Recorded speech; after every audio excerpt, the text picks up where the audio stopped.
a ton of smoke. That's a little bit more than we normally see. Now some fire coming out of Tanner Holmes' car as he stays under power. More flames coming out of that car. Holmes keeps the foot in the throttle. She's going to blow. She's going to blow.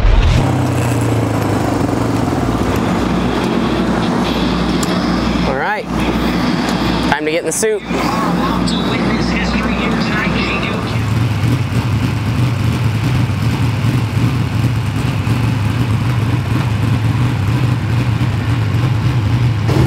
So just got in our fire suit, did engine heat, got the night underway. So Gold Cup, the format here for the finale is fairly simple. Basically your points that you accumulated on your prelim nights are now putting you in position for this evening.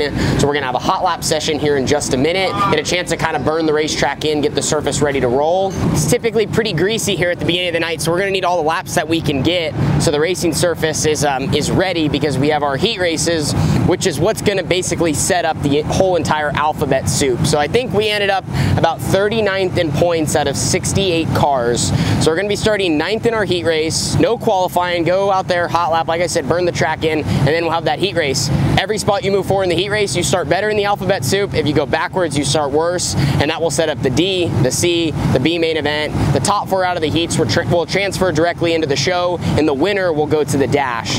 So anyway, we're gonna be in the 3rd heat race out of 4, which is kind of nice, because then hopefully, you know, the track will just have a few more laps on it, but it's going to be difficult coming from that deep.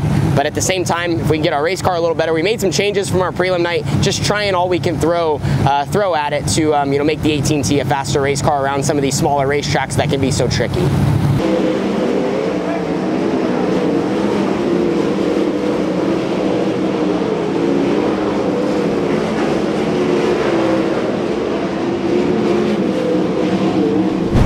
I want to tell you about the sponsor of today's video, Raceiver. Now, we've had a partnership throughout this season, and it's been awesome having them in our corner because we use their products, and I have for several seasons. So this little device, we're going to turn it on.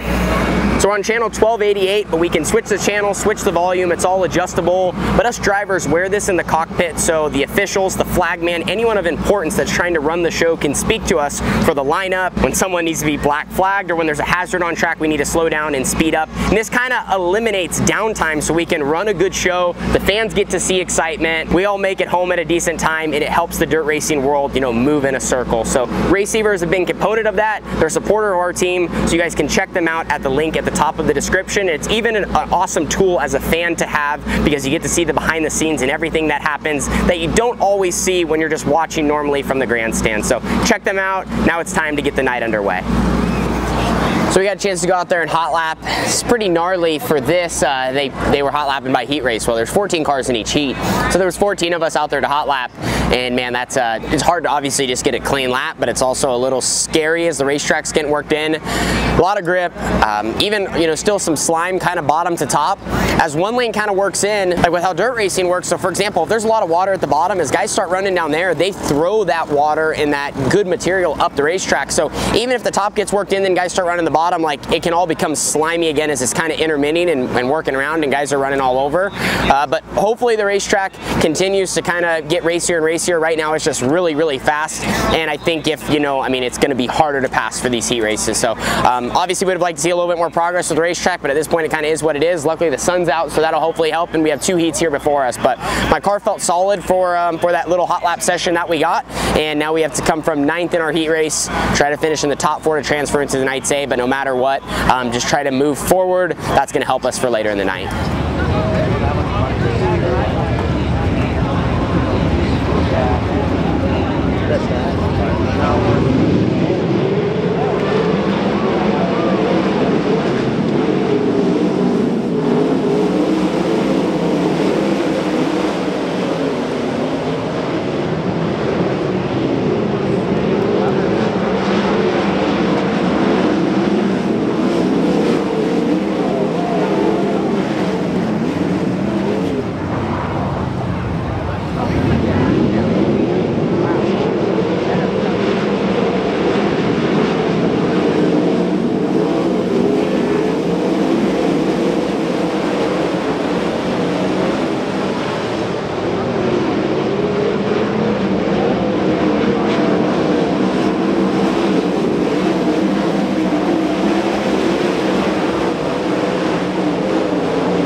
So we finished 9th there in that heat race, started 9th. Could have been up to 7th. I lost a spot at the end, and I was battling for, like I said, I passed into 7th, and I just could not get my car rotated off the corner.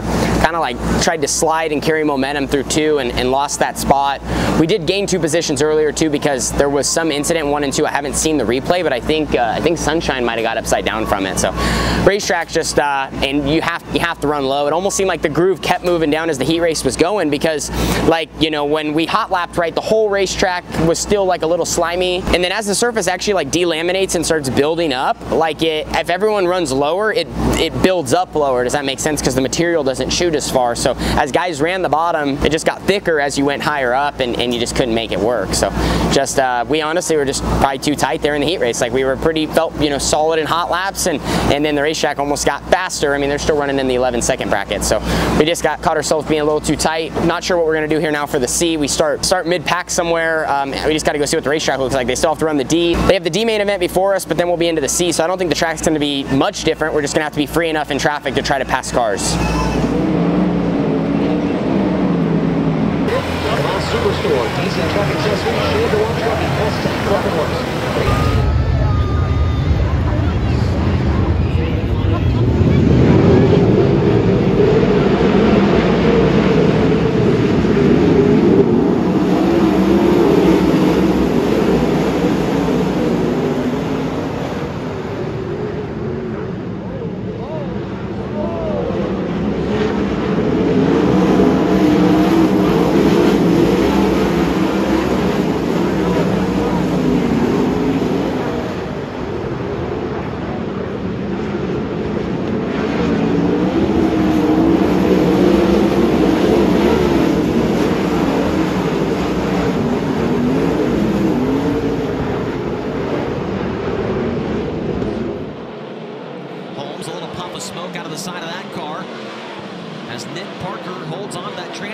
The smoking Tanner Holmes looks underneath him in turn 1. A ton of smoke. That's a little bit more than we normally see. Now some fire coming out of Tanner Holmes' car as he stays under power. More flames coming out of that car. Holmes keeps the foot in the throttle. If she's going to blow, she's going to blow. As you can tell, it's kind of spitting and stuttering down the back straightaway. Holmes still right there with Nick Parker. That smoke is dissipated. Now there's no smoke on that car as he rolls down the backstretch, so maybe the issues have subsided for the 18 team.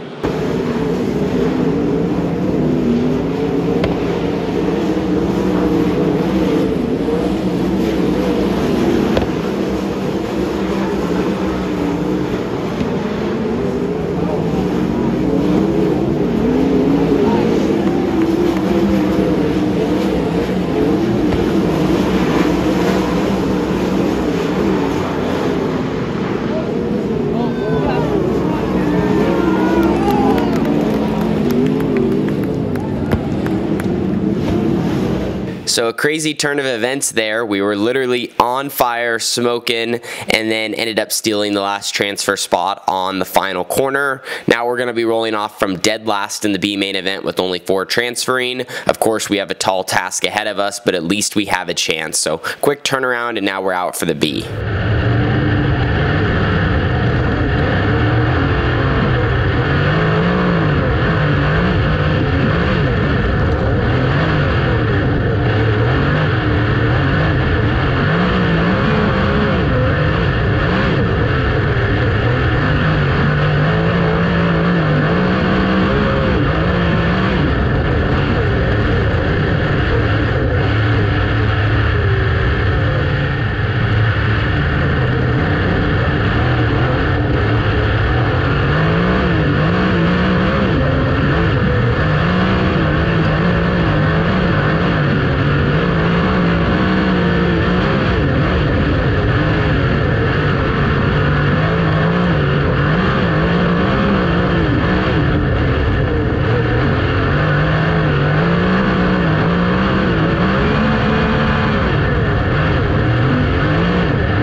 walking down on the surface after the 70th annual Gold Cup is complete. Look, you can still see on the very bottom, this is slime. The bottom is still slimy right by the berm. That goes to show how much grip this racetrack ended up having. I mean, look behind me. You don't even see slick. Built a pretty, I mean, kind of built a cushion. I don't know, like it's just really thick. Not right up on the edge here, but I mean, definitely has some chop. I never like sound like a complainer. I just, you know, would have been cool if maybe the track would have started out a little bit harder, maybe, like I said, just not so wet, and then, you know, had some more opportunity to pass. Even for the feature, I mean, a pretty solid pace. And like I said, a little narrow, you know, there's some room up top where the racetrack could have widened out a little bit.